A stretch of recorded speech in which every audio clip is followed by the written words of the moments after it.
et de la réponse aux questions d'actualité. Aujourd'hui, j'ai l'honneur de recevoir sur cette chaîne le capitaine Alexandre. Salut Alexandre. Bonjour à vous, merci pour votre invitation et De merci rien. pour la sollicitation que j'ai reçue de vos nombreux auditeurs qui m'ont en fait demandé à ce que je me mette en relation avec vous pour être sur votre live. Donc il y a eu beaucoup de sollicitations de vos abonnés. Super, bah, merci les abonnés. En tout cas, c'est vrai que Alexandre, je disais hors antenne, que Alexandre, là, il rentre de Paris, donc je crois, il était en train de faire pas mal de boulot, il est arrivé à Toulon aujourd'hui, et puis il a eu la gentillesse aussi d'accepter. Je sais qu'il doit être fatigué, je pense, à mon avis, mais bon, voilà, c'est important. Bon, pour ça, ça va, il y a toujours un peu d'énergie, ça va. Nickel. C'est vrai que c'est important, hein. Il y a bien sûr le deuxième tour qui va arriver bientôt. Donc en ce moment, c'est une période qui est très très chaude. Voilà, donc Alexandre, bah, tout simplement, si vous pouvez vous présenter pour les internautes, tout simplement, votre parcours. Voilà.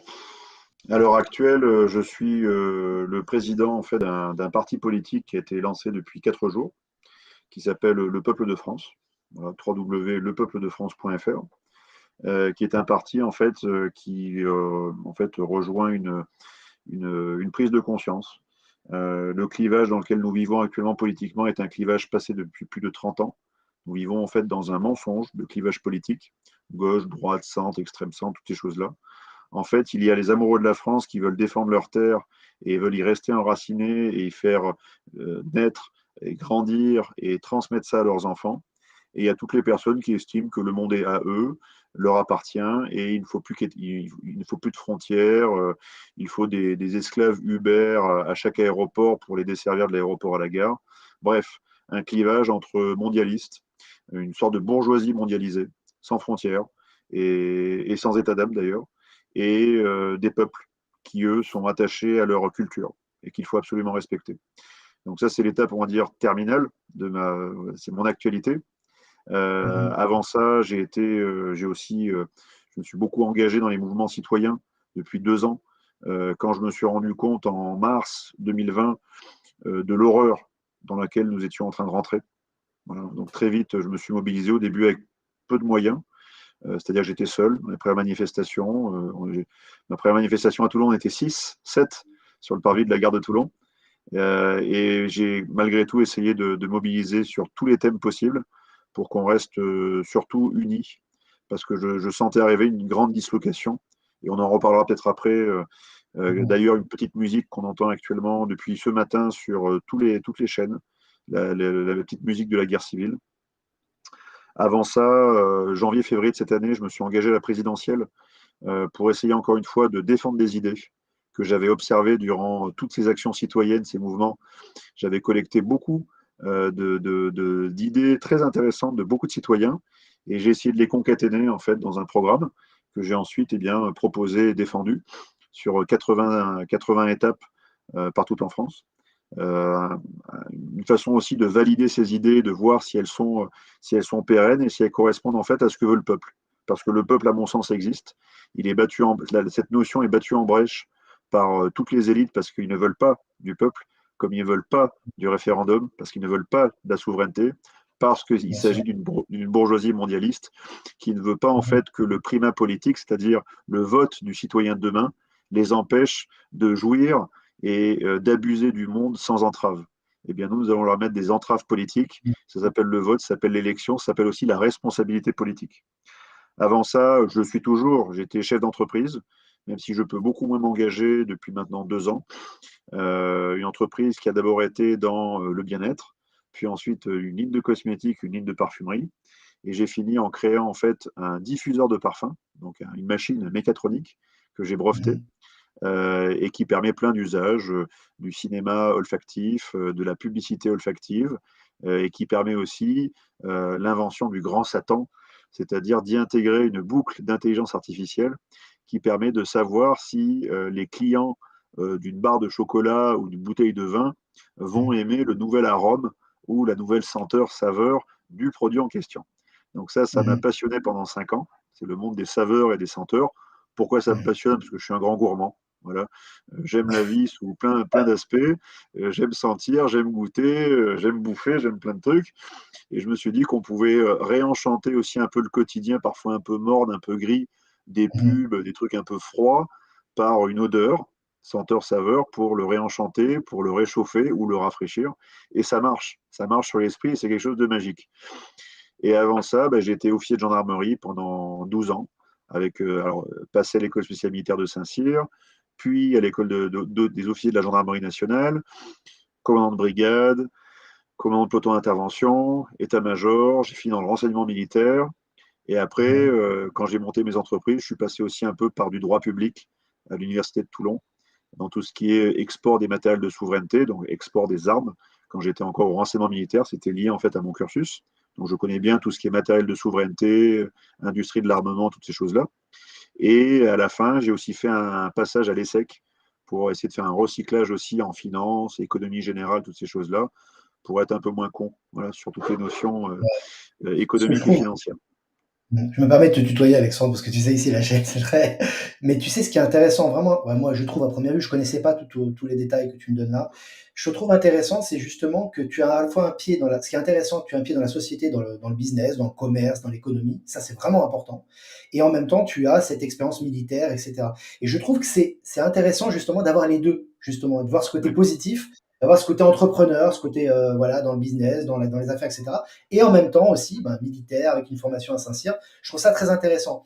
Et la deuxième chose aussi qui est intéressante dans ton parcours, c'est que souvent, comme on en parlait en antenne, donc les gens souvent demandent, oui, alors, et c'est normal, ils ont un peu peur de la reconnaissance faciale, parce qu'on sait, on a peur du crédit social à la chinoise, on a peur d'être fiché, ouais. c'est normal, hein, c'est une peur Oui, c'est légitime, normal, hein, de bien la sûr. capitalisme. Ouais, Mais je pense que les gens, il faut qu'ils comprennent aussi une chose, et tu me confirmeras, c'est que il ne faut pas avoir peur de l'évolution de la science ou justement bah, d'une certaine aide robotisée par rapport à nous pour nous faciliter les choses, et en ouais. même temps se servir de ça pour dominer les gens. C'est deux choses C'est complètement ça. différentes. Moi, tu peux C'est peut-être ça. nous expliquer ça. Très simplement, en fait, depuis la nuit des temps, et je dis bien la nuit des temps, euh, l'humanité a toujours été confrontée en fait à des évolutions, à des bons techniques et technologiques qui lui ont permis en fait de créer de nouveaux usages, de nouvelles évolutions dans la société, différentes choses.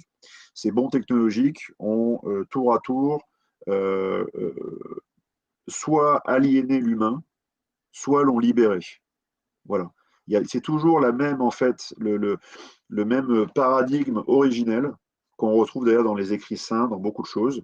Souvent, on dit il y a le Seigneur au milieu, soit on est à droite, soit on est à gauche. En fait, et ben, l'aliénation, c'est à gauche, et la libération, c'est à droite. Voilà. La vérité nous rend libres, le mensonge nous aliène, ou la destruction nous aliène.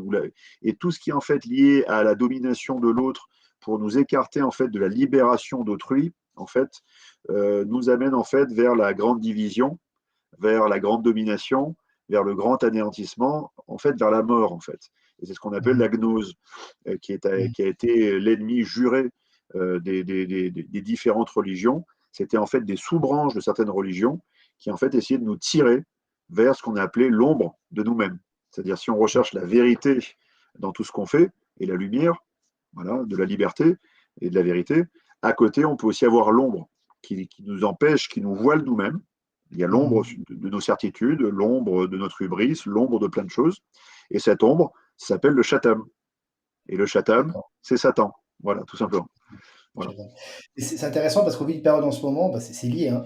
Tout ce qui est, c'est un petit peu comme l'époque d'avant, ça revit aujourd'hui chez les gens, c'est-à-dire que on a tendance que la politique, la vie de la cité finalement est liée au spirituel, est liée au bien-être, et Bien sûr. aujourd'hui on revient finalement à cette paix parce qu'on avait séparé, alors oui, hein, l'état profond, etc., puis toutes ces différentes strates du pouvoir, ont voulu séparer absolument l'être humain de sa spiritualité, de Oui, sa foi, etc.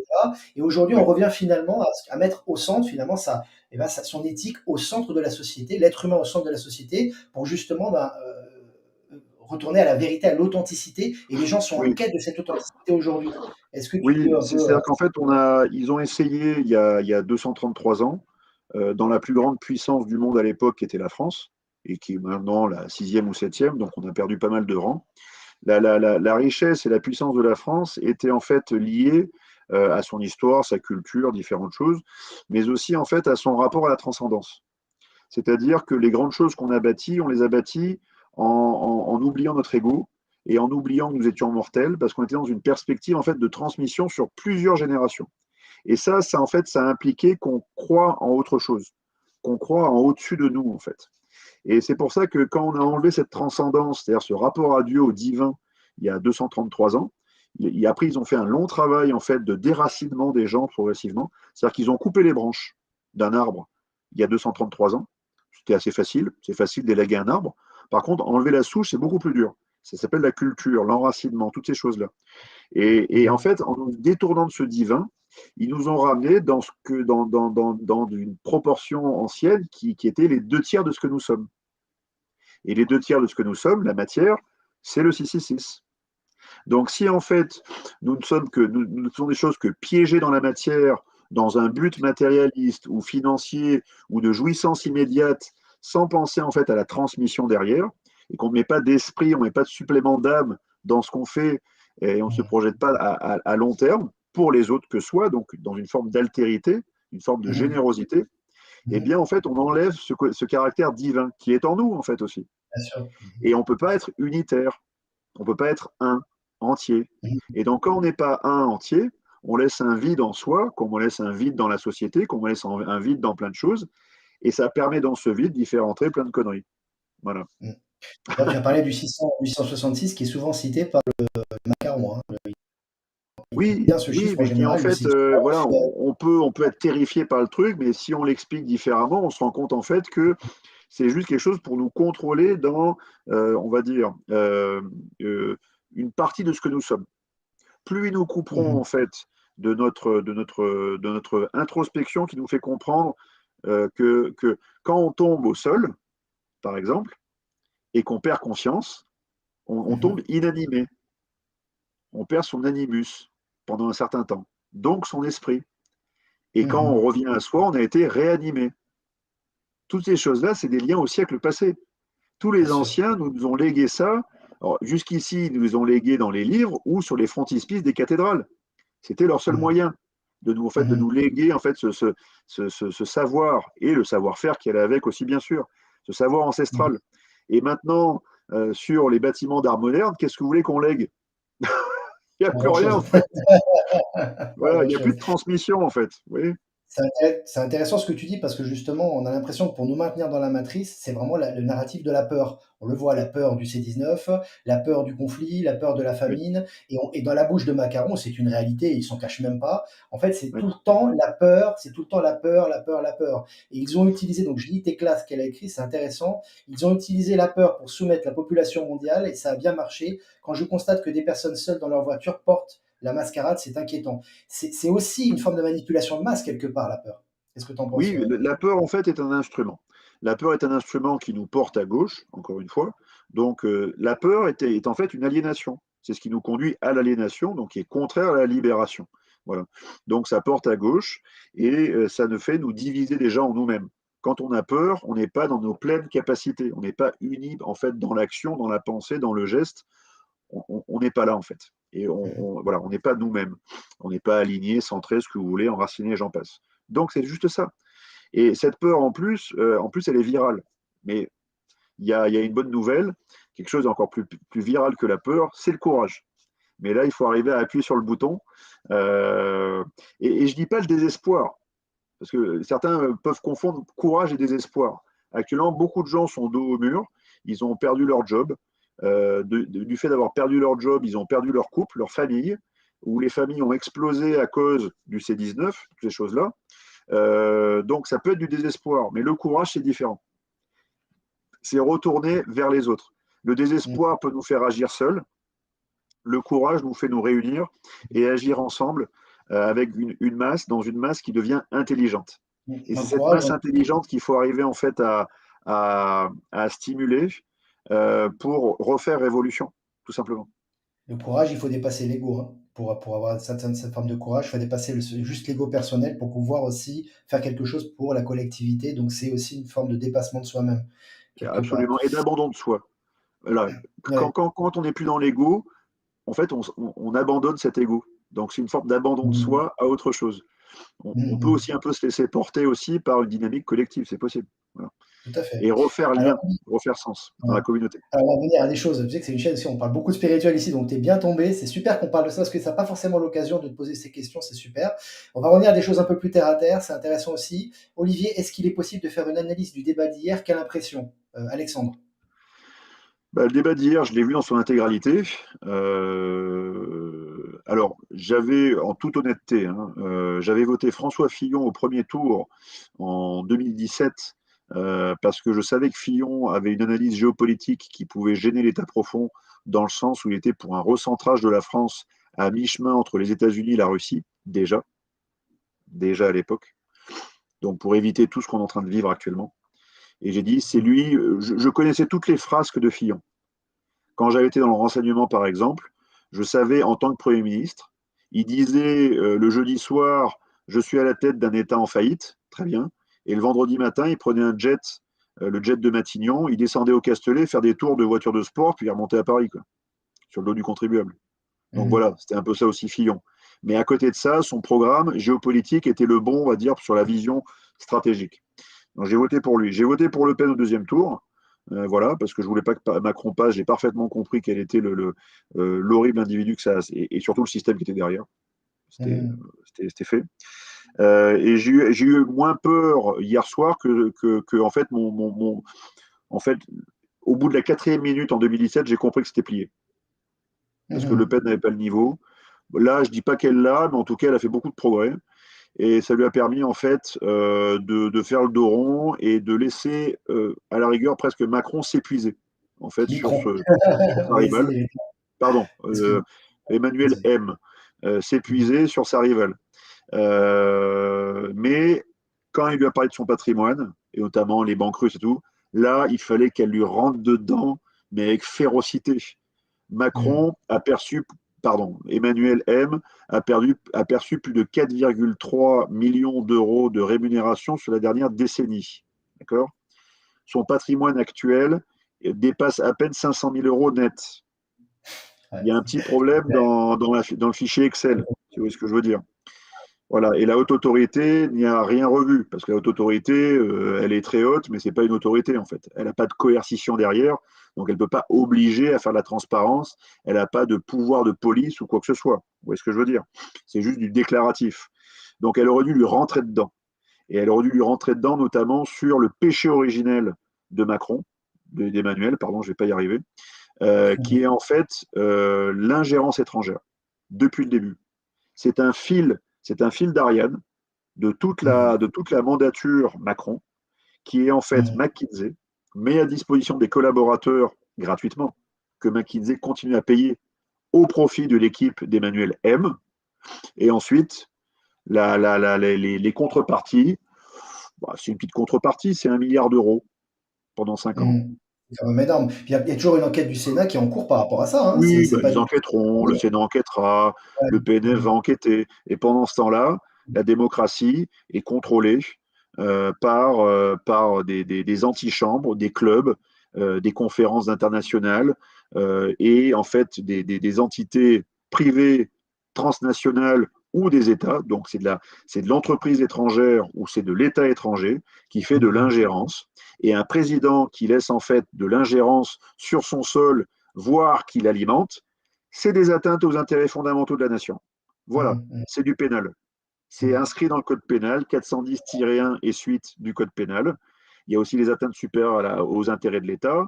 Mhm. Euh, il y a les atteintes à enfin, la mise en danger de la vie d'autrui sur tout ce qui s'est passé depuis 2 ans. Il y a les défauts Mhm. de soins. Bref, il y a beaucoup de choses. Beaucoup de choses. Mhm. Et Madame Le Pen a été, on va dire, Très soft. assez gentille, je trouve, par rapport à l'ignominie de ce qu'ont subi les Français. Ouais. Par contre, bon, c'est vrai qu'elle est pas retombée quand même dans ses travers un petit peu extravagants, donc ça, c'est pas mal. Elle est quand même restée quand même assez calme malgré tout. Il y a eu une analyse de Florian qui était pas mal aussi de l'intervention de Le Pen dans le débat, je trouvais assez intéressante. D'ailleurs, est-ce que tu peux nous dire quelques mots? Alors pas, juste vraiment, là, on parle vraiment du fond, hein, c'est vraiment pas intéressant, voilà. Ce qui est intéressant pour moi, c'est le fond du programme. Est-ce qu'on avance vraiment pour la liberté, pour la transparence, pour le nouveau monde, en fait, hein, cette nouvelle Pardon, le fond transparence? de quel programme? Excuse-moi. Non, non, de parler de Florian justement, son action depuis plus d'un an pour dénoncer, le covidisme, pour dénoncer Oui, la dictature sanitaire, pour dénoncer les éventuelles irrégularités ELEC qu'il y a eu aux États-Unis, pour parler des liens entre Macron et McKinsey. oui. C'est quand même un combat qui va vraiment dans le bon sens quand même. Toi, Oui, qu'est-ce que tu en penses? sur cet aspect-là, ça va dans le bon sens, effectivement. D'accord. Après, je veux pas passer mon temps à critiquer les gens, donc ça Bien sûr. m'intéresse pas. Je préfère essayer de construire parce que honnêtement, je prône l'union, donc je prône pas la désunion. Donc si je commence à Bien critiquer, sûr. voilà, c'est de la Mmh. médisance, c'est pas bien. Mais bon, voilà, il y a deux trois choses qui empêchent actuellement la réunion de beaucoup de souverainistes. Mmh. Il y a des égaux, c'est possible aussi. Il y Mmh. a aussi des choses qui, à mon sens, sont pas compréhensibles. Voilà, je les comprends pas. C'est-à-dire Mmh. que, bon, peut-être que je suis un peu bourrin sur les bords, possible, Mmh. mais j'ai ma ligne. C'est-à-dire, si je me bats, je le fais. Voilà, sinon, je le fais pas, je reste chez moi et je vais jouer à la pétanque. Ok. Donc, si on Ça, c'est commence à se ouais. battre et on Mmh. cherche une solution pour tordre le bras au pouvoir et qu'on se rend compte qu'au bout de 58 manifestations, le pouvoir qui est autiste n'a pas peur, vous contrôle et on lui tord pas le bras, faut changer de méthode. Voilà. Mmh. Donc, Bien sûr. avec les comités de salut du peuple, on avait commencé à faire des manifs. On a d'ailleurs, on a entre guillemets fait les mêmes manifs au même moment avec Philippot dans le sud. Voilà. Donc, on l'a fait Mmh. vraiment avec le même timing. Donc, à Toulon, Mmh. ça a bien monté. On est monté jusqu'à 30 000 à Toulon. C'est super. Mmh. Avec tout le monde, hein, tout le monde. Et à un moment donné, bon, on se rend compte, et les primo-manifestants de cet été se sont dit, mais ça sert à quoi?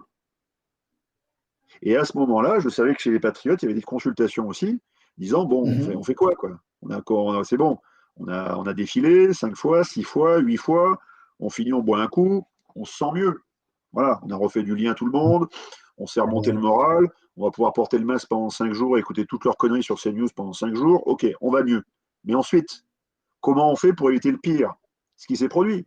C'est-à-dire d'abord la loi sur le pass sanitaire, puis ensuite la loi Mmh. sur le pass vaccinal. Alors je me dis, bon, bah, il faut agir sur les députés.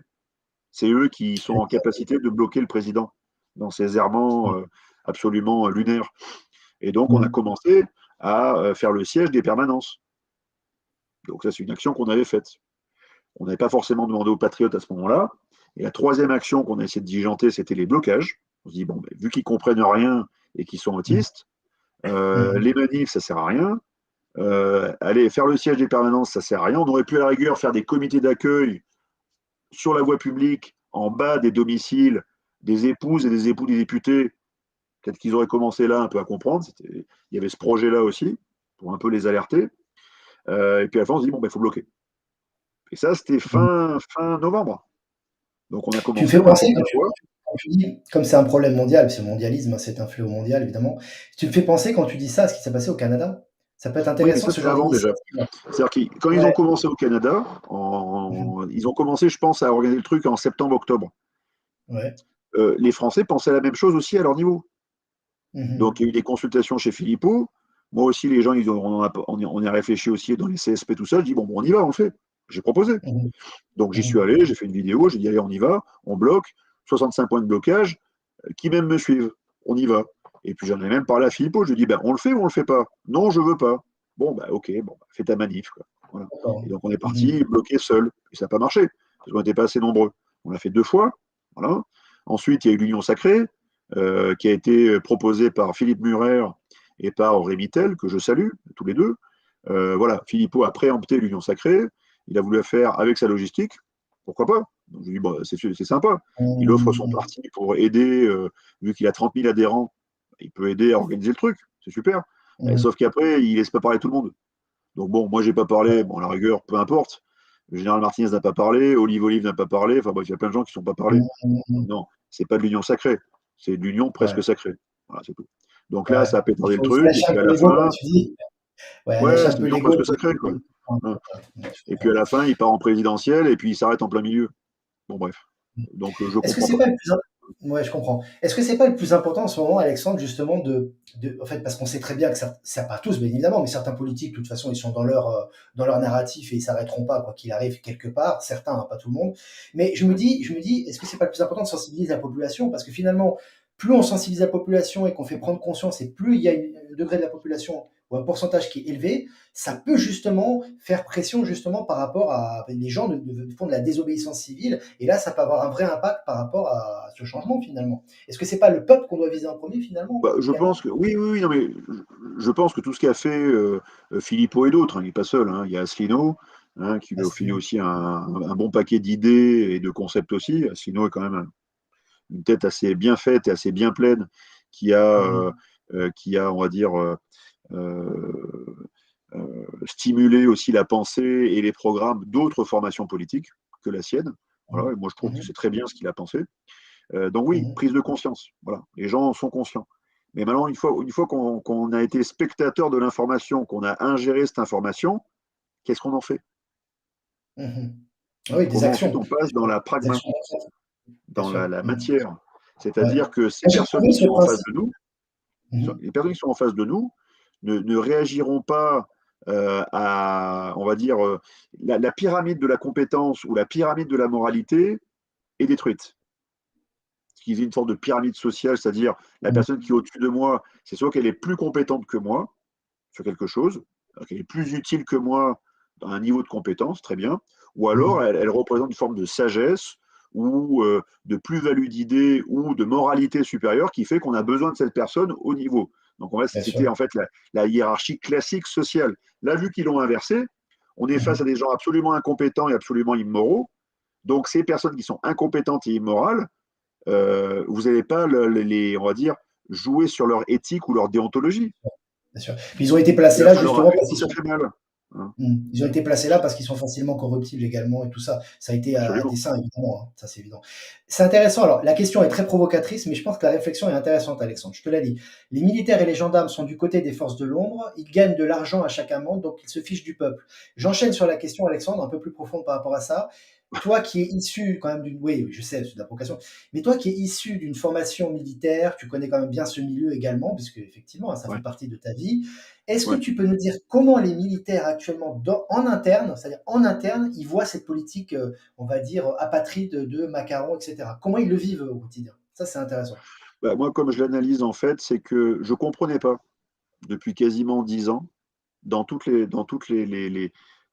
structure administrative, hein, et pas que policière ou militaire, je ne comprenais pas pourquoi, en fait, il y avait une dérive anglo-saxonne qui consistait à faire grossir la tête de l'état-major et toujours plus diminuer, en fait, la base. Je ne comprenais pas. Et là, en fait, je comprends maintenant à la lumière de ce qui se passe. C'est-à-dire que quand la tête est énorme, ils sont tous grassement payés, Panum, Circenses, Cursus Honorum et tout ce qu'il y a au-dessus, et qui sont quasiment en nombre aussi important que la base. Et bien en fait, un corps social comme la police ou l'armée ne bouge plus. Mmh. Il ne fait qu'être dans le contrôle légaliste et plus forcément légitimiste pour ce qui est juste. Et donc, une grosse partie de la hiérarchie policière, militaire, mais aussi hospitalière, mais aussi éducative, en fait, a atteint des niveaux toujours supérieurs et par la corruption, en fait, des cœurs, tout d'abord, enfin des estomacs pour démarrer, puis des cœurs et enfin des esprits, eh bien, ils ont tenu, en fait, par ces hiérarchies, les corps constitués. Voilà, complet. D'accord, Et ces corps d'accord. constitués ne bougent pas, dont la police et la gendarmerie. Voilà, donc il y a eu une inflation d'officiers, il y a eu une inflation d'officiers supérieurs, inflation d'officiers généraux et j'en passe, tout ça machin, qui maîtrisent tout, qui contrôlent tout. Mmh. Mais il y a quand même une crainte qui est en train de grandir chez tout le monde parce qu'ils se rendent bien compte que ça ne peut pas continuer. Voilà. Les policiers, les gendarmes, c'est les gens, et les militaires aussi, moins les militaires, mais plus les policiers, c'est les gens qui sont en contact de leurs concitoyens tous les jours dans leur mission de police administrative ou de police judiciaire. Donc, ils sont au contact de la population, ils sentent le pouls de la population. Voilà. Ils savent que là, les gens sont tendus là, et que ça ne va pas durer. Ouais, Donc, mmh. la bourgeoisie mondialiste, qui en a strictement rien à foutre des outils de production, qui soient artisanaux, industriels ou agricoles, qui sont pourtant nécessaires pour Mmh. bâtir tout ce qui est autour de nous. Ils disent, mais non, on pourra l'importer, on pourra importer le ciment, on pourra importer le maçon, on pourra tout importer. On n'a plus besoin, en fait, des artisans, des paysans et des techniciens, Mmh. techniciens supérieurs, voire ingénieurs. On n'a plus besoin de tout ça. Mmh. L'argent suffit en fait à créer en fait à créer une sorte d'esclavagisme moderne et Mmh. qui permet en fait de liquider toute ou partie d'une population qui devient inutile. Mmh. En fait, On est cette là.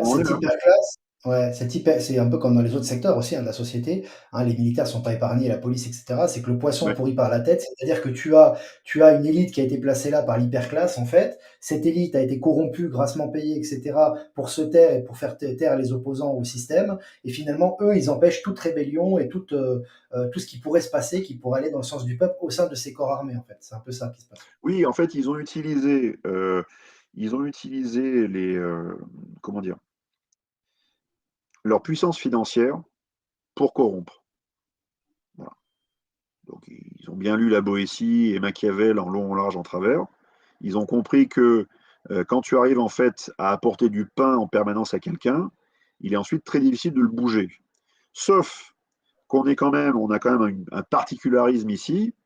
On ne vit pas en dictature, donc c'est pas une Mmh. garde prétorienne qu'on a en face de nous, c'est l'armée française. Voilà. C'est la gendarmerie nationale, la nation, et c'est la police nationale, celle de la nation aussi.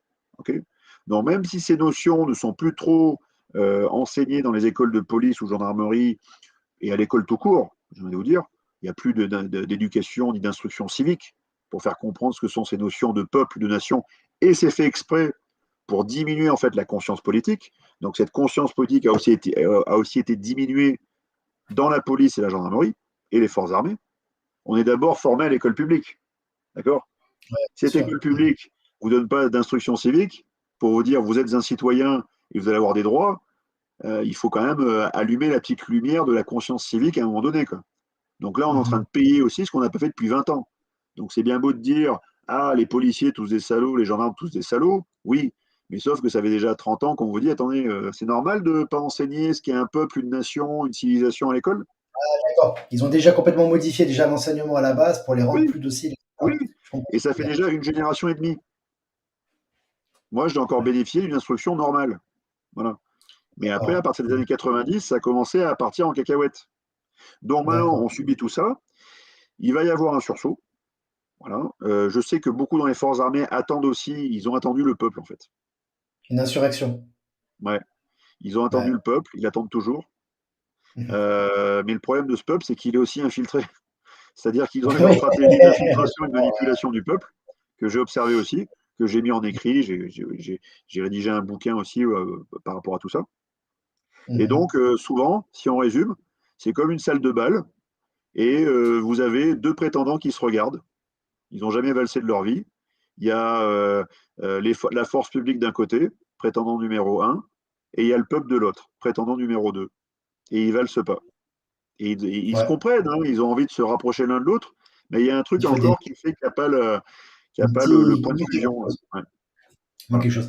Quel type de combat pour vaincre? Go 66, l'instruction et la transmission, ils s'instruisent pour vaincre, ou alors n'avons-nous plus que les armes, les larmes et le sang dans les rues? Il y a beaucoup de choses dans ces questions. Alors, si tu peux la remettre, s'il te plaît, pour que je la relise, ça ne te dérange pas. Ouais, je vais la remettre. Voilà. Quel type de combat pour vaincre? Alors, ils s'instruisent pour vaincre. C'est un petit clin d'œil à mon école parce que c'est la devise de l'école spéciale militaire de Saint-Cyr. Ils s'instruisent pour D'accord. vaincre. Et effectivement, moi, je me suis posé des questions même par rapport à mes potes. C'est-à-dire, j'ai dit, putain, la plupart, ils sont chefs d'escadron, lieutenant, colons. Certains ont peut-être passé aux étoiles. Voilà. Ils sont dans la carrière. Tiens, je passe de grade, je prends 500 balles de plus par mois ou 800 balles de plus. Je vais pouvoir me payer un nouveau crédit, une nouvelle résidence secondaire, marier ma fille, enfin plein de trucs comme ça. Donc ils sont Mmh mh. tenus en fait par cette illusion de Toujours. finance, Mmh.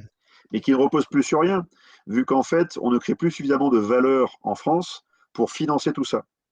Et c'est pour ça qu'ils ont créé toutes ces bulles spéculatives et de finance à gogo, mais ça ne correspond plus à la véritable création de richesse et de Mmh, bien valeur sûr. ajoutée par la main, par l'œil, par le nez, par l'oreille, par plein de trucs, par l'esprit Mmh. ou par le marteau. Voilà. Bien sûr. Et donc, Mmh mh. on vit une époque spéciale où cette bulle a gonflé à fond. Elle est sur le point de péter. Quand ça va péter, ça pourrait être sous forme de guerre civile. C'est possible. Et pour répondre à la question de Go 66, ou alors nous n'avons plus que les armes, les larmes et le sang dans les rues, eh ben, moi, c'est ce que je dis depuis le début. C'est-à-dire que je vais jusqu'au bout de ma démarche politique dans les urnes. Voilà. Pour l'instant, ça n'a pas été couronné de succès. Pour essayer d'être à l'intérieur, insider, et de les emmerder et essayer de renverser la vapeur avec mes petits moyens. Voilà, c'est pour ça que les gens aussi me Mmh. font confiance et me suivent dans le parti ou dans les actions. Et je les en remercie. d'ailleurs. Mais si par contre demain, le cours était suspendu, le cours légal des choses était suspendu dans les urnes, eh ben, pour répondre à la question de Gauss Santis, il ne resterait plus que la rue. Ouais. Donc effectivement, et là on reprend Churchill, je vous promets des larmes, de la sueur et du sang. Mmh. Est-ce que tu crois toi parce qu'on a beaucoup d'infos aussi des États-Unis, de la RUS et cetera. Est-ce que tu crois toi en une possibilité parce que bon, les armées maintenant, hein, c'est avec internet et cetera, bon, il y a des communications, puis de toute façon les corps armés se parlent entre eux aussi. Est-ce que tu penses en une alliance, par exemple, militaire qui pourrait en cas d'insurrection si tu veux, réagir et soutenir le peuple pour justement renverser ce système? Est-ce que ça serait dans l'ordre du possible ça? Ben, si on parle d'insurrection, il faut plutôt parler en fait de révolution. D'accord. Parce que l'insurrection, il y a eu une forme d'insurrection douce qui a commencé à se déployer il y a 5 ans, qui s'appelle les Gilets jaunes. C'est une forme insurrectionnelle. C'est quand tu commences à Mmh. marcher par centaines sur une route, tu bloques une autoroute complète et tu as des milliers de Gilets jaunes qui marchent, c'est un truc à caractère insurrectionnel.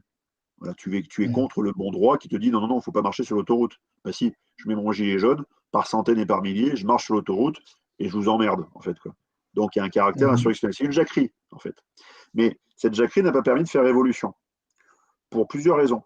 La masse était là, ok, mais elle n'était pas suffisamment unifiée et synchronisée. Elle D'accord. a appris d'elle-même, en fait. Donc il y a eu un élan, en fait. Il a manqué la finance aussi pour soutenir au fait le mouvement, ce qui s'est passé en Mmh. 89. La révolution de Mmh. 89 a été financée, elle a été payée par le deuxième homme le plus riche de France, le cousin de Louis XVI, Philippe Égalité, qui avait spéculé sur le blé 3 ans Ouais. avant la Révolution pour mettre d'ailleurs les Français dans la rue, Et qui a demandé à ce que Louis XVI il soit bien sûr, pour Dieu sait couper la les vérité. Français de leur transcendance, Voilà, justement. tout à fait. Le Ouais. rapport ensuite au divin, et ainsi de suite. Donc il y a eu ça, Mmh. mais il y avait aussi donc de l'ingérence étrangère.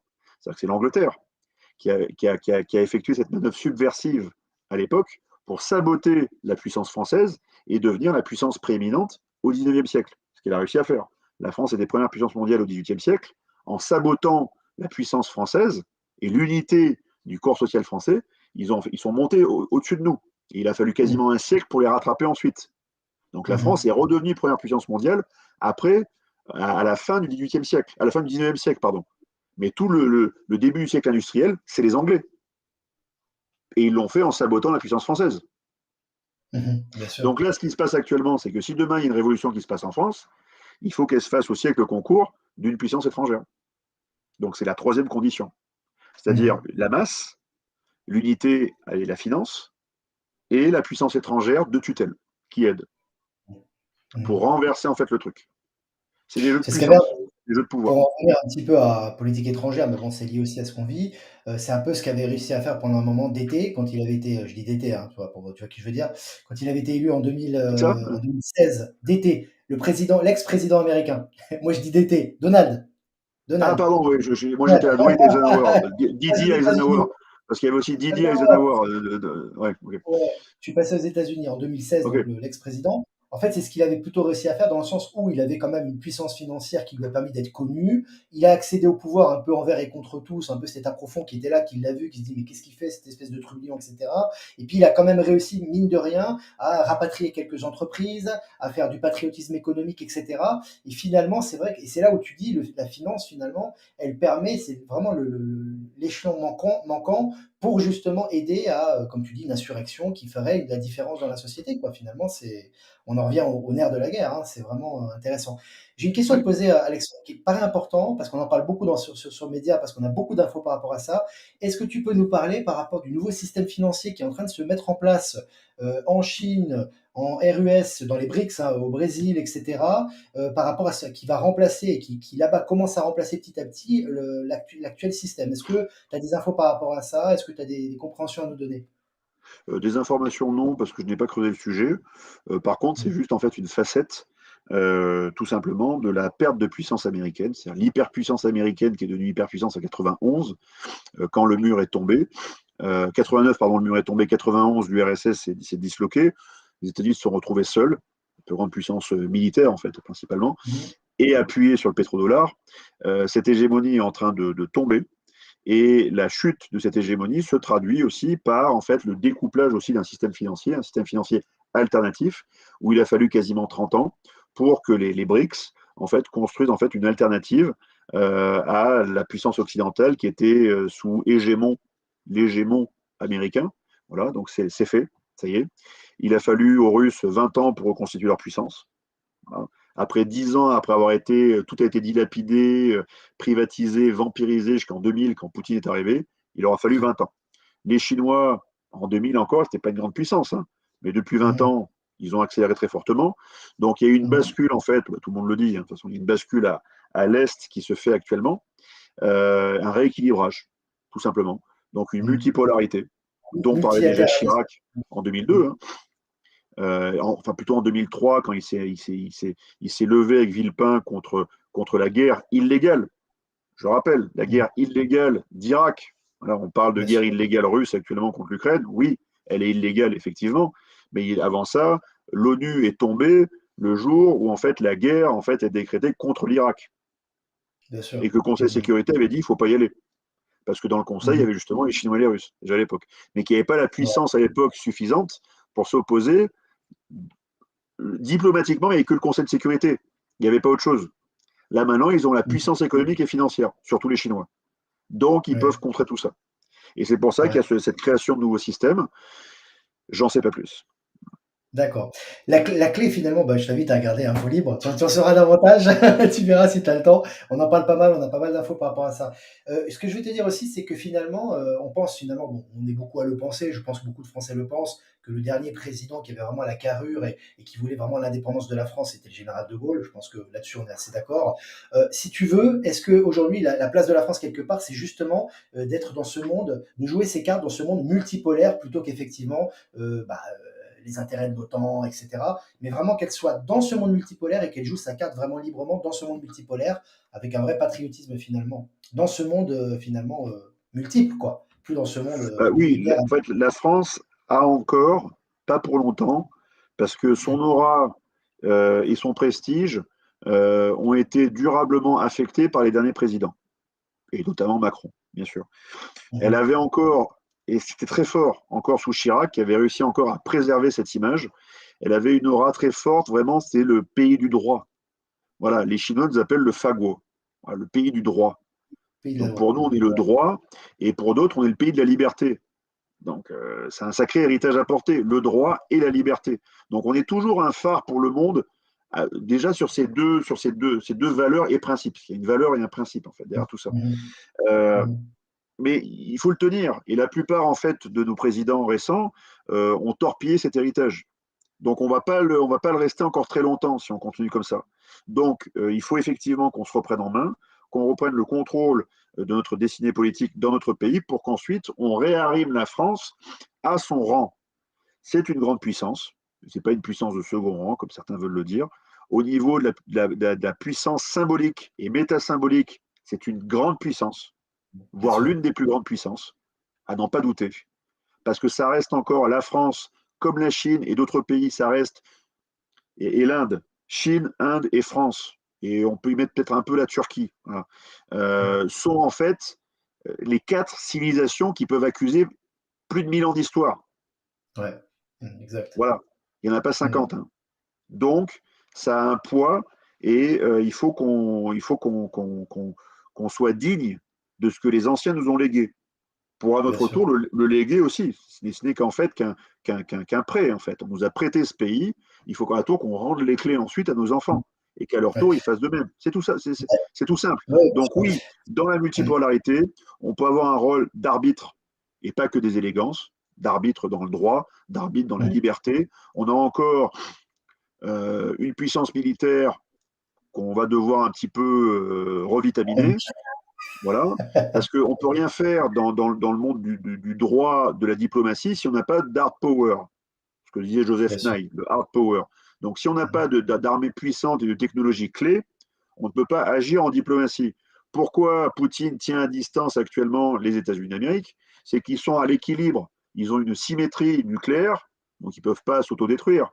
Mais par Mhm. contre, juste en dessous, au niveau des armes conventionnelles, donc de certaines technologies, actuellement, c'est dissymétrique. C'est-à-dire que la technicité des armes russes est supérieure à certaines armes américaines. D'accord. Donc, tout est lié. Donc, Bien sûr. si on n'a pas le contrôle de notre destin politique, on n'a pas le contrôle de notre finance, on n'a pas le contrôle de nos programmes d'armement, on n'a pas le contrôle ensuite derrière de notre diplomatie, eh bien, on Mmh. est sujet de l'histoire. On n'est plus Bien maître de sûr. nos décisions, on devient sujet de l'histoire. Voilà Mmh. tout ce qui nous Mmh. pend au nez si on n'a pas le courage de se saisir de nos vies. Tout à Et fait. moi, je ne veux pas D'ailleurs, pour devenir les un gens vassal américain, ça ne m'intéresse pas. ouais, ce qui est intéressant pour les gens justement qui douteraient de ça et qui disent: «Oui, bah, la France, c'est une puissance, voilà», regardez ce que l'État profond fait en France. Ça, c'est un bon marqueur. En général, quand l'État profond insiste sur un pays pour s'implanter un maximum et pour vraiment, faire taire toute rébellion, il faut voir son action et en France, l'action est très, très, très violente à l'égard de toute voix dissidente. Donc ça montre Oui, que l'État profond lui-même est au courant qu'en France, il y a un vrai vivier. Donc ça, c'est intéressant de prendre il y conscience a de un la vrai vivier, France. mais encore, on revient à la dimension métasymbolique. C'est-à-dire Mmh. que C'est si vrai. la France, selon ce qu'elle dit, selon l'alignement qu'elle prend ou l'initiative qu'elle prend, la France, géographiquement, premièrement, euh, euh, on ne peut rien faire sans elle en Europe, premièrement. Donc si la France sort d'une certaine dynamique qu'on veut impulser en Europe, la dynamique s'essouffle, elle tombe. Voilà. Pourquoi? Parce que la France est isthme et Finistère en même temps. Elle est liée à tous les pays, voilà, du cœur de l'Europe, premièrement. Mmh. Et ensuite, derrière, donc dimension géographique, qui en fait est un point de bascule géopolitique. Parce qu'ensuite, selon en fait ce qu'on donne comme dynamique diplomatique au continent européen venant de la France, c'est tout le reste de l'Eurasie qui bascule d'un sens ou dans un sens ou dans l'autre. Soit on arrive Mmh. en confrontation avec l'Eurasie, ce qui est le cas Mmh. actuellement, on est en train de se confronter aux Russes, et derrière les Russes sont appuyés par les Chinois. Voilà. Donc il y a une confrontation. Donc l'État profond est en train de recréer des blocs artificiels, une guerre froide artificielle, parce qu'ils sont arrivés au bout et ils n'arrivent pas à dominer le reste du monde. Ils n'y sont pas arrivés. Donc ils créent en fait une fausse guerre froide. Ils veulent revenir à la guerre. Voilà. Donc c'est pour justement masquer leurs crimes. Parce qu'il y a un paquet de crimes qui ont déjà été établis depuis des années, depuis 2 ans c'est sûr, mais encore depuis des années auparavant. Et je vois dans le fil des questions très intéressantes pourquoi les services secrets ne font rien. Eh bien parce qu'en fait, les services secrets, notamment américains, ont tout fait pour compromettre la plupart de nos représentants politiques avec des histoires de drogue, des histoires de fesses, ou des histoires de pédocriminalité, encore pire, ou des histoires de marché public, enfin j'en passe. Ils ont tout compromis, la compromission des élites, pour les maîtriser, pour leur dire attention, on te laisse prendre le pouvoir, très bien, mais c'est sous condition.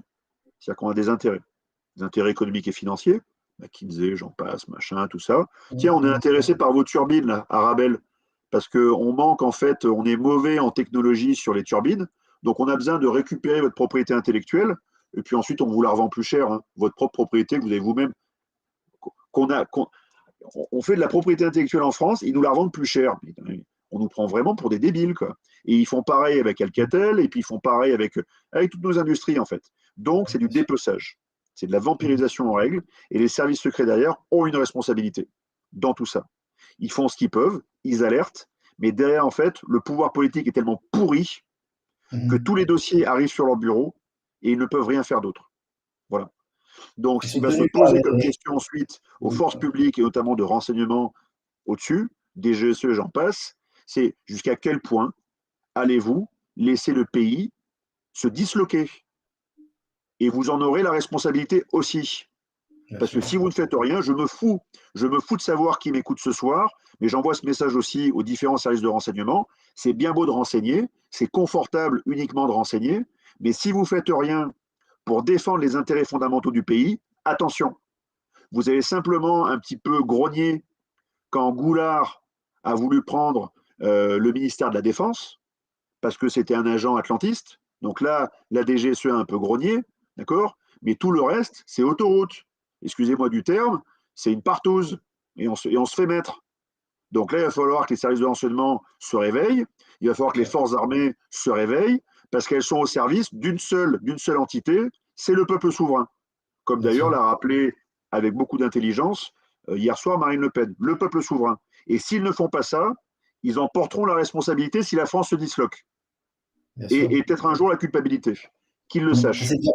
Ça s'est déjà produit dans l'histoire, hein, ce genre de retournement du peuple français, Oui, c'est pas quelque chose, qui n'a pas de précédent. Alors la ça question c'est de m'énerve. Ça m'énerve.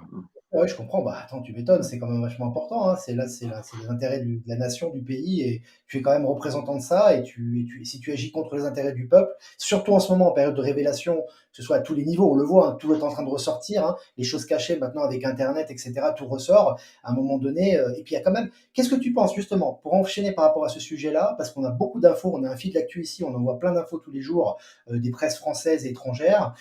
Qu'est-ce que tu penses de pas il y a quand même pas mal de chefs d'entreprise, de banquiers, de politiques qui sont en train de tomber. Alors, c'est pas tout le monde, mais on sent que dans le monde, il y a quand même maintenant des gens qui étaient intouchables qui commencent à tomber. Est-ce qu'il y aurait quand même la justice, est-ce que commencerait un petit peu à faire son travail dans le monde? Est-ce qu'il y aurait plus cette immunité et cette impunité? Comment t'expliquerais ça? Il y a pas mal de choses qui tombent en ce moment. Pour l'instant, j'y crois pas. J'y crois pas en tout cas D'accord. en France. Je sais pas ce qui se passe dans le reste du monde. Donc, pardonnez mon manque de curiosité. Mais en France, en tout cas, ce qui se passe autour du PNF, on ne peut pas attaquer la figure tutélaire d'un président, Mmh. d'autant qu'il a une irresponsabilité pénale. Il n'est pas responsable, pénalement parlant. On ne peut pas l'attaquer. Mais qu'est-ce qui empêche d'attaquer ses collaborateurs? Ils n'ont pas Mmh. d'immunité présidentielle. Mmh. Alors pourquoi le D'accord. PNF, les services de police gendarmerie ne vont pas enquêter ou perquisitionner, comme ils l'ont fait Mmh. avec beaucoup de zèle chez Édouard Philippe, quand Mmh. il a été perquisitionné à 6 heures du matin, tout Premier ministre qu'il l'était, et ça c'était très bien, justement. Mais là, dans l'histoire Mmh. de McKinsey, pourquoi il n'y a pas de perquisition? Aux Pourquoi il n'y a pas États-Unis, une gentille, il y a une gentille ouais, audition au Sénat, gentille.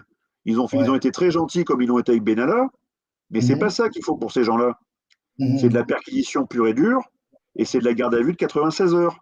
Évidemment, alors oui, non, On les non, mais cherche là, à tuer. je suis pas en train de te dire alors attention, hein, je t'ai pas dit qu'il y avait une rétribution juste au niveau pénal et judiciaire, hein. Je te dis juste qu'il y a des gens qui étaient intouchables, qui commencent à être un peu inquiétés. Je vois par exemple aux États-Unis, tu as McKinsey en ce moment qui est en train de prendre cher en ce moment-là. Même aux États-Unis, il y a des accusations. Hein, je te passerai le bah, tu regardes, écoute si tu Oui, mais après, les pas États-Unis, c'est d'informations. particulier. Parce Ils sont en qu'il y a train de des prendre cher accusations. là-bas, ouais.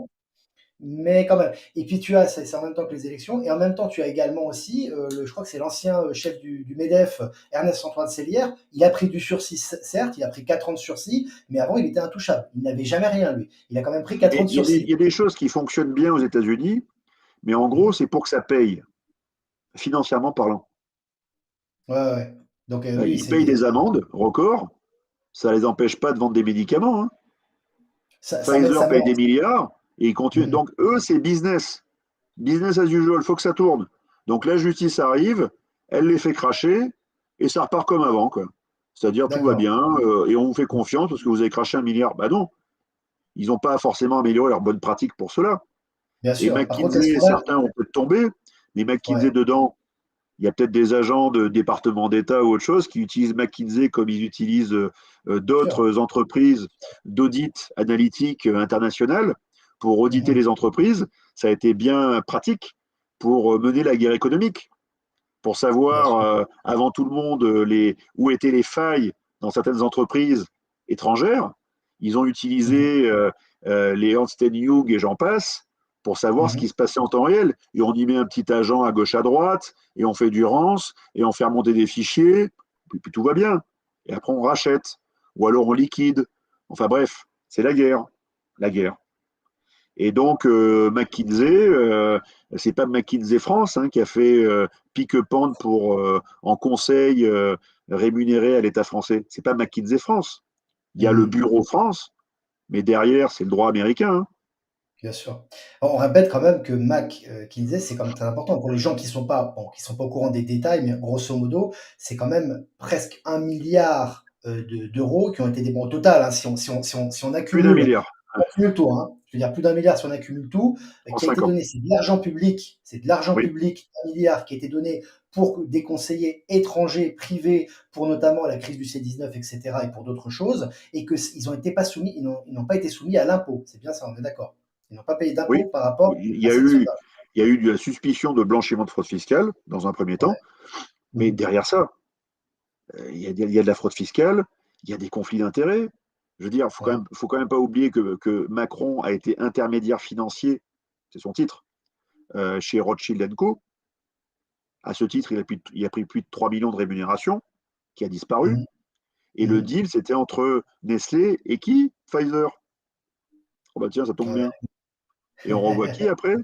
X années plus tard, Pfizer, pour Ouais. lequel, via l'Union européenne, la France prend un engagement à hauteur de 20 milliards. Ah ouais. 20 milliards Mhm. On environ. est dans le... La Donc là, corruption c'est est abyssale. stratosphérique. C'est stratosphérique ce qui se passe. La Et donc, corruption est soit abyssale. Macron peut prendre sa tête de petit enfant gâté qu'on a envie de gifler comme hier soir, parce que peut-être qu'on ne sait pas, mais sur un compte crypté au Caïman où j'en passe, il y a 200 millions qui dorment, Mhm, mhm. qui sont cryptés, mais qui appartiennent à Emmanuel Macron ou sa femme, parce Ouais. qu'il a signé ce qui va bien pour endetter la France à hauteur de 10, 15, 20 milliards d'injections non certifiées, Mhm. d'injections non certifiées. Je comprends, ouais. Et lui, il a Mhm. peut-être pris de l'argent à côté. Bon, donc il y a beaucoup de choses. Et ces gens-là, Alors, il va falloir mhm. les mettre face à la coercition. Donc s'il n'y Bien a plus de sûr. coercition légale, que les magistrats font plus leur job, parce qu'eux-mêmes, ils sont tenus par les couilles, et dans le sens propre comme figuré, parce qu'eux Mhm. aussi, ils sont compromis, pour beaucoup, Bien sûr. Mhm. c'est qui? C'est le peuple qui va s'y mettre. Il va falloir. Mhm. Il restera que Alors le peuple à la l'avantage, fin. bon, ouais, l'avantage de tous ces scandales, en fait, même s'ils sont pas, ils prennent pas du ferme ou des, comme tu dis, des condamnations fermes dures, etc., c'est quand même de montrer l'étendue de cette corruption. Parce que là, tu vois vraiment que, par exemple, le MAC, Kinsey, ils vont conseiller à la fois Pfizer, tu vois ce que je veux dire, et en même temps, ils vont conseiller les gens du gouvernement français d'appliquer et d'utiliser les injections. Enfin, c'est un truc de dingue, ça. Ils conseillent tout le monde et en fait, et ils se prennent la thune et la thune sans pas soumis à l'impôt, quoi. C'est quand même impressionnant, c'est une corruption colossale. Et là, c'est publié, là on le voit, hein, des informations, on voit qu'ils sont impliqués Oui, mais partout, c'est pas quoi. que de la corruption, c'est beaucoup plus grave. Mm. C'est des atteintes aux intérêts fondamentaux de la nation. Voilà. Quand le représentant de l'État, le chef de l'État, deal avec une puissance étrangère directement et qu'il ose dire ensuite à Le Pen, ah ben au juste, votre emprunt russe à hauteur de 7 millions d'euros, bah, excuse-moi, toi tu as dealé 1 milliard avec une entreprise étrangère qui bosse avec le département d'État américain. Ah, tu De m'étonnes. quoi tu parles? C'est l'hôpital qui se fout de la charité, quoi, ouais, c'est Ouais, clair. un peu. On aurait pu réagir, ouais. Mhm.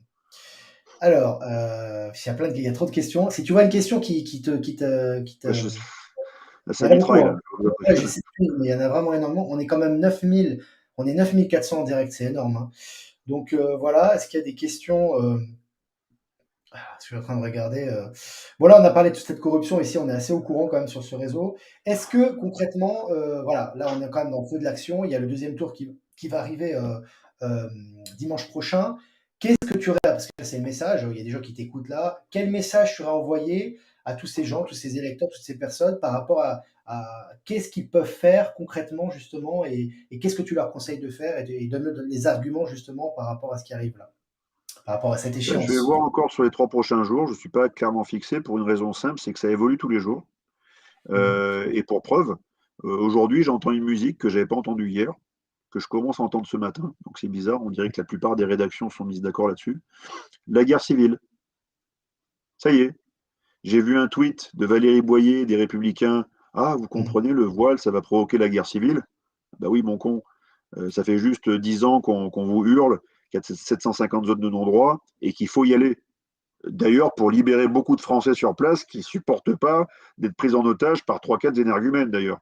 Ces Bien 750 sûr, zones de non-droit, il y a plein de Français qui y habitent et qui payent leurs impôts, si vous voyez ce que je veux dire, et qui aimeraient bien, en bien fait, sûr. que ce soit clean et qu'ils n'aient pas la peur au ventre quand ils rentrent chez eux, vous voyez, le soir, par exemple. Donc, oui, il parle de la guerre civile maintenant. C'est pour ça, d'ailleurs, que j'écris ce bouquin, La guerre de France aura-t-elle lieu? Je pose la question, donc elle risque d'arriver. Et ça a été repris en boucle jusqu'à CNews ce soir. Va-t-on vers la guerre civile? Donc, ils Ouais, font super. deux trucs. Soit ils excitent une peur pour dire aux Français votez Macron, parce que de toute façon, sinon, ça va être la guerre civile, sauf que Macron nous la prépare. Il fait tout au niveau social, sociétal, tout ce que vous voulez pour la préparer. Elle va arriver, parce que la peur à la fin ne suffira plus. Quand les gens vont crever de faim et vont voir leurs gosses mourir ou perdre un œil ou faire des détresses respiratoires à gogo parce qu'ils vont remettre leur masque toute la journée, il y a des gens qui vont péter un câble, Bien sûr. soit clair. Et ça va pas être juste des loups solitaires, comme ils aiment appeler ça. Donc soit ils font peur pour que ça aille encore vers Macron dans leur petite sauce électoraliste de merde, soit, pire encore, plus perfide, ils préparent en fait le terrain, ils savent ou ils pressentent que Le Pen pourrait passer. Voilà. D'ailleurs, j'invite les Français à voter Le Pen, voilà, pour qu'on ait quelque chose de moins pire que Macron, voilà, et qu'on ait un peu plus de temps pour nous retourner. Parce que Macron élu, c'est plein fer. Hein. On sait déjà qu'on va avoir Claude Malhuret, ministre de la Santé, c'est Véran au carré. Voilà, vous prenez Véran, vous mettez un 2 à côté, c'est Véran au Il a carré, comme Malhuret. dit qu'il Hein. continuerait, de toute façon, il a dit clairement qu'il continuerait tout ce qu'il a Non, fait. mais Hein. Il c'est a rien. l'Everest. Je pense que Claude Malhuret pourrait donner des cours d'arrogance et de mépris même à Macron. Je pense. Je l'ai entendu, c'est hallucinant. Ça vous hérisse le poil. Donc, Le Pen, c'est pour gagner du temps. Voilà. C'est aussi un vote tactique, parce que moi, j'ai peur que ça pète. Voilà. C'est le côté Euh, militaire stratégique là qui parle. Mais tu as raison dans ce que tu dis. Hein, ouais, c'est ouais, juste. voilà. C'est du temps. C'est du temps pour, voilà, pour faire face à ce qui pourrait arriver. Et peut-être que l'État profond derrière euh, a totalement cartographié la France. Il s'est parfaitement appuyé là où ça fait mal. Il s'est parfaitement activé une, deux ou trois bombes sales, comme ils les ont bien créées depuis 30 ou 40 ans, où ils ont saboté le logiciel d'assimilation français, où maintenant ils ont créé des faux clivages, on n'est pas tous pareils, les communautés sont différentes choses. Ils ont saboté l'assimilation, donc ils ont créé des bombes sales, et s'ils appuient sur le bouton de la bombe sale et que ça pète, ça peut créer derrière des guerres civiles de moyenne, voire de haute intensité. Voilà. Et ils vont mettre ça sur le dos de Le Pen en disant, voyez, on vous l'avait dit, elle est Ou élue, alors il et c'est à cause d'elle si la guerre se déclare. Et non, mon con, c'est pas à cause d'elle. C'est parce qu'en fait, tout a été préparé comme en Ukraine. L'Ukraine a été préparée depuis 8 ans. bien sûr. Ah oui, 8 ça fait ans. un moment déjà, hein, le Donbass, etc. Voilà. Mais ce que je veux dire, ou alors ils perdent le contrôle. Ou alors ils sont en train un peu de perdre le contrôle parce que, tu sais, au quotidien, moi j'ai des échos tous les jours de ça. Et c'était quoi leur arme avant? Leur arme, c'était les médias. C'était les Oui. médias mainstream, ils étaient là, donc Internet n'était pas aussi répandu. Et puis ils arrivaient, donc c'est passé pour le 11 septembre, c'est passé pour la Yougoslavie, c'est passé plus ou moins pour la guerre en Irak, c'est passé ric-rac avec Kadhafi, etc. Et là, ça passe plus, en fait. Donc si tu veux, bon, je te donne un autre scénario. Et si tu veux, là, ils essaient de bloquer Internet, ça leur échappe. Ils essaient de bloquer le dissident, ça leur échappe. Donc, si tu veux, maintenant, ils sont en train un petit peu de faire un peu, pas de l'improvisation, mais ils essaient un petit peu, si tu veux, ils essaient de sentir, mais ils sentent plus vraiment, si tu veux. Et en fait, il y a une volonté du peuple qui est tellement forte, même si, comme tu dis, le peuple n'est pas encore uni derrière une même unité, il n'y a peut-être pas cette puissance financière qui permet de passer à l'action, mais ils ont peur. Donc, qu'est-ce qu'ils font ils essaient si tu veux, comment Ils dirais-je, retardent. d'improviser. Ils essaient de retarder. Ouais. Et ouais, ils essaient un peu machin, mais n'importe quel coup peut les prendre de revers. Et je me dis justement, et c'est là que je reviens à la dernière question justement, parce que j'ai vu qu'il y a la question, qu'est-ce que tu conseillerais aux Français de faire? D'une part, si Macron, Emmanuel M passe, et d'autre part, si Marine passe. Qu'est-ce que tu conseillerais toi aux Français? Voilà. Si Macron passe, euh, beaucoup de personnes m'ont dit, je veux partir, je veux quitter la France. Et je leur ai dit, mais c'est votre seul pays, et vous n'en aurez pas d'autres. Vous pourrez avoir des pays d'adoption ailleurs, sympa, hein, le Brésil, autre chose, pourquoi pas. Mais c'est pas la France. Donc il faudra se battre pour ce pays. Et il faudra s'y préparer. S'il passe. Très clairement. Parce que vous allez le subir. Tout ce qui va arriver, donc préparez-vous. Si Le Pen passe, elle va se retrouver dans une situation qui va être très délicate pour elle. Parce qu'elle va devoir composer avec un programme qui est plutôt orienté sur la souveraineté populaire, mais souveraineté populaire qui ne supporte pas tout ce qui est oligarchie financière, contrôle par l'État profond, contrôle par une puissance supranationale, en fait. Les deux sont contraires, en fait. Donc elle va se retrouver dans une situation très compliquée. Mais on aura peut-être un peu plus de temps. Donc je ne sais pas quoi conseiller à part déjà d'arrêter la prévarication, c'est-à-dire de ne pas reporter à après ce qu'on doit faire demain, enfin aujourd'hui ou demain, se Mhm. préparer. Déjà l'autonomie, être autonome, c'est-à-dire est-ce que j'ai de quoi bouffer, est-ce que j'ai de quoi boire, est-ce que j'ai de quoi me chauffer, est-ce que j'ai de quoi m'éclairer pendant une semaine, allez, pour démarrer. 15 jours, un mois, s'il se passe un gros problème, comme le dit Macron d'ailleurs, Emmanuel M, pardon. C'est-à-dire, on va créer des tickets de rationnement. C'est l'étape d'après, quoi. C'est-à-dire qu'ils nous ont déjà conditionnés à la guerre. C'est-à-dire qu'ils ont employé une terminologie guerrière depuis 2 ans. Couvre-feu, confinement, guerre sanitaire, tout. Ils sont passés Ouais. partout. Il manquait le ticket de rationnement et il manquait ensuite, non, le couvre-feu là déjà, tout est bon, tout est en place Mhm. au niveau psychologique, avec une acceptation en plus. Parce que les Est-ce qu'ils Français, se en sont fait, le problème, c'est que les Français, en fait, recherchent l'autorité pour améliorer leur quotidien parce qu'ils savent que des bouts de France, en fait, sont en perdition. Mais il ne faut pas confondre autorité et autoritarisme. L'autorité est compatible avec la démocratie, l'autoritarisme, ça devient la dictature. Et en fait, c'est ce néofascisme qui est en fait ce néolibéralisme. En fait. Néolibéralisme, c'est du néofascisme, tout Bien simplement. sûr. Mhm. Et c'est contraire à la démocratie. Ils ne veulent pas que ça passe par le peuple. Ils ne veulent pas. Ils vont se battre Mhm. et ça va faire mal. Alors, c'est intéressant ce que tu dis. Bon, on finit toujours par une note positive ici. On est des éternels positifs tout en étant réalistes hein, sur la situation critique qu'on vit. Qu'est-ce que je voulais te dire? Ce qui est important, ce que tu as dit, c'est qu'il y a vraiment beaucoup de choses ce soir qui sont intéressantes. Hein, après, on va débriefer ça. Ce qui est intéressant, c'est de se dire, déjà, alors, c'est deux questions, hein, parce que je vois par rapport aux questions que c'est. Un, est-ce que tu crois au sursaut français encore? Voilà. La deuxième chose, c'est, voilà, sursaut français. Et la deuxième chose, c'est, euh, finalement, ce qu'on a vu par rapport aux injections, c'était intéressant parce que c'est aussi hein, une étude sociale. Hein. Ils ont un peu testé les Français. Macron a dit j'emmerde une partie des Français. Après, il les a dit je les emmerde affectueusement, etc. Bon, bref. Mais ce que je veux dire, c'est que est-ce que ce qui s'est passé par rapport aux injections, tu as quand même une partie des Français finalement qui sont restés quand même intègres à leurs Ouais. convictions, certains ont dû perdre leur job, certains ont perdu des amis, de la famille, etc. Mais ils sont quand même restés intègres et c'est quand même une part qui a profondément agacé McKinsey et compagnie, et puis Macron est à profond. Donc je me dis, est-ce que finalement, ce qui s'est passé un petit peu, même si c'est une partie peut-être restreinte de la population, est-ce que ça nous donnait de l'espoir pour un sursaut français? Est-ce que toi, t'y crois? Euh, Moi, je pensais, en fait, les Français m'ont donné tort une première fois. C'est-à-dire en 2015, j'ai cru que l'âme de la France était morte quand on n'a pas été foutu de montrer les crocs, quand on a eu 130 Français qui se sont fait trucider pendant 2 heures dans un théâtre, le Ouais. Bataclan. Voilà. Je me suis dit, bon, là, les Français sont morts. C'est-à-dire on peut tuer leurs enfants, voilà, on allume une bougie, on met un fond d'écran, puis c'est fini, quoi. Puis après, il y a eu Nice, puis après, entre-temps, il y a eu l'hypercacher, enfin bref. Je me suis dit, bon, c'est bon, c'est foutu, quoi. On ne peut pas se défendre. S'il n'y a pas de sursaut là, il n'y en a pas. Et puis pendant 6 ans, j'ai cru qu'il n'y en avait pas. Voilà. Et puis après, ils m'ont donné tort.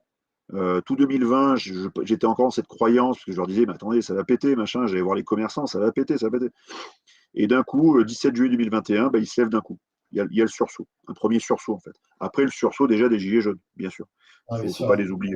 Chez les bouses. Et ce sursaut, en fait, s'est fait un peu à la Vercingétorix, le syndrome Vercingétorix. C'est-à-dire, on part tous à la bataille. Les Gaulois.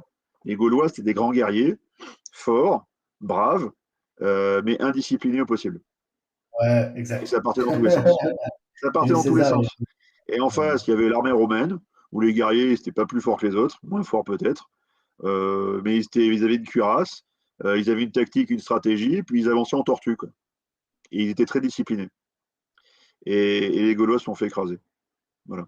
Mhm. Donc, si on ne se discipline pas un petit peu, voilà. Alors, c'est facile à faire dans les armées. C'est le principe C'est de le l'armée. militaire qui parle, La, c'est ce que j'allais discipline, dire. voilà, la discipline pour tenir une masse d'hommes et de femmes sous le feu. C'est pour ça on crée en fait cette discipline. Dans la peur, dans l'angoisse de la mort imminente, on crée cette discipline de fer pour tenir en fait la masse d'hommes compacte sous le feu. Voilà pourquoi on fait ça. Voilà. Et on ne demande pas ça à un peuple, bien évidemment. C'est différent, c'est pas la même culture, mais il va falloir être un peu plus discipliné quand même. Voilà. D'accord. Donc le conseil, c'est vraiment tout simplement, être organisé, se fédérer, la solidarité, l'entraide, Ouais. pour pouvoir résister de façon plus efficace, face finalement à cette, dictature, hein, qui est face Je vais en reparler une dernière fois, enfin, peut-être pas la dernière, quoi. Mais on l'apprend pas à l'école. C'est ça que c'est compliqué, on met du temps à comprendre en fait. Mais il faut que une communauté, là le peuple français, se dise bon, faut agir intelligemment. Voilà. Donc on a compris la situation, on a compris l'enjeu, on a nommé l'ennemi. Voilà, déjà, on a la situation. OK. Maintenant, pour que ça marche, il faut qu'on fédère nos énergies. Mais au-delà juste du terme de consultant McKinsey, fédérer vos énergies, c'est quoi? C'est en fait qu'il y a des compétences clés et que ces compétences clés amènent en fait leur plus-value. Dans le sens où la communauté doit dire, tiens, on s'arrête au bord de la rivière, on est une communauté animale ou humaine, on va désigner comme chef pendant 3 semaines le meilleur pêcheur qui va apprendre à tout le monde comment pêcher pour que la communauté survive. Tiens, là on arrive dans un champ de bananiers, on va prendre le meilleur cueilleur de bananes qui va nous expliquer comment on monte à 6 mètres sans tomber, et la communauté va survivre. Le principe d'utilité qui permet en fait que chacun prenne sa juste place et effectue la juste action uniquement pour que la communauté survive. Donc là, si le peuple français veut survivre, il faut simplement, avec une forme de sagesse, qui dise, voilà, la meilleure personne pour ça, c'est lui, mais il n'est pas bon pour autre chose, il est bon pour ça. Donc fais-le à fond. On te désigne pour faire ça, vas-y. Amène-nous ton utilité pour ça. Et de proche en proche, si tout le monde fait acte comme ça, avec le principe d'utilité et d'efficacité derrière, on peut y arriver. On peut y arriver. Intéressant. Ouais, puis n'oubliez pas les amis, bon après c'est au niveau des on va dire même spirituel, mais David et Goliath, n'oubliez pas que voilà, c'est pas forcément, le plus faible qu'en apparence qui va pas forcément finalement l'emporter, hein. On a vu dans l'histoire que ça a pas toujours été le cas et il y a un proverbe bouddhiste qui dit, aussi, tu sais, qui dit, essayez, je crois que c'est par rapport à un moustique, ouais c'est ça, essayez, un éléphant, je crois que c'est par rapport à un éléphant et un moustique, je sais plus ce que c'est. Mais par rapport à essayer, tu vois, un éléphant et puis un petit moustique, bon, bah, l'éléphant, il est immense et le moustique, il est tout petit. Ben, essayer de faire dormir un éléphant avec un moustique qui lui tourne autour. Donc c'est Oui, toujours pareil, il faut prendre conscience aussi de notre force. Individuellement, chacun a une force et que si on fédère, on unit cette force, on peut impressionner même des gros blocs comme l'État profond qui lui-même finalement doute plus qu'on ne pense et qui n'est peut-être pas aussi sûr de lui en ce moment par rapport à tout ce qui est en train de sortir. Donc il faut qu'on prenne conscience de notre puissance et puis qu'on se fédère un maximum et surtout la solidarité et puis lécher un peu l'ego. L'ego est nécessaire, on a tous un ego, on a besoin d'avoir de oui, l'ego pour avancer dans la bien vie, sûr. mais il faut placer l'ego, et là c'est spirituel, mais c'est lié à ce qu'on vit, à sa juste place. C'est-à-dire l'ego est là, mais pour faire avancer la collectivité. Il n'est pas là pour se mettre en avant et écraser les autres. Donc c'est toujours C'est ça, pareil, mettre l'ego, l'ego. ça sert simplement à déterminer quels sont vos meilleurs atouts à mettre au bénéfice des autres. Et la communauté va reconnaître ce bénéfice en disant, mais oui, c'est lui le meilleur, il sait faire, c'est génial, prends cette place, t'es bon, fais-le.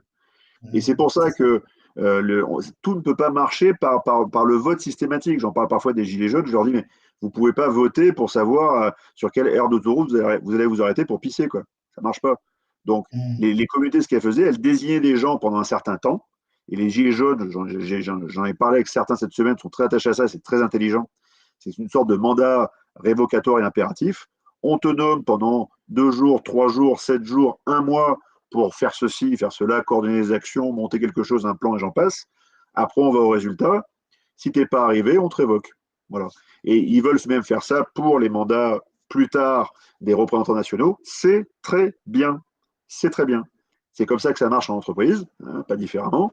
Donc les libéraux devraient être contents, vu que ça copie des stratégies d'entreprise. On te recrute sur des compétences et sur une feuille de route. Et si tu n'arrives pas au bout de la feuille de route, on te révoque, on te licencie. Eh ben, il faut faire pareil avec la politique. Voilà, c'est tout. Ouais, exactement. Ouais. Bon, écoute, Alexandre, je te remercie. On va finir là-dessus parce qu'il y a beaucoup de questions. Malheureusement, je peux pas rester. J'avais dit 1 heure, Oui, bon, 1 heure. Mais en tout cas, merci Alexandre beaucoup d'avoir merci. accepté cette invitation, hein, ça fait vraiment plaisir. Moi, je te connais depuis peu, en fait, finalement, hein, avec tes interventions. J'ai regardé pas mal de tes interventions, mais je trouve vraiment, je te le dis sincèrement comme ça, parce que moi, j'invite pas les gens avec qui je ressens pas une affinité.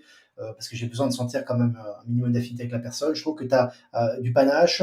Ce que j'aime, c'est que tu as pas langue de bois, tu dis les choses telles quelles et ça touche les gens parce que les gens ont besoin d'authenticité et ça les motive aussi à agir. On en a marre de cette politique, voilà, ce storytelling, de cette politique menteur. Et les gens ont besoin de la vérité parce que la vérité libère, la vérité La stimule. vérité Quand libère. on leur dit la vérité, qu'ils ressentent au fond d'eux-mêmes et qu'ils partagent sur des petits groupes de deux trois personnes et que c'est dit par quelqu'un de public ou de quelqu'un de connu, ça fait avancer le chemin public et c'est vraiment ça qui est important.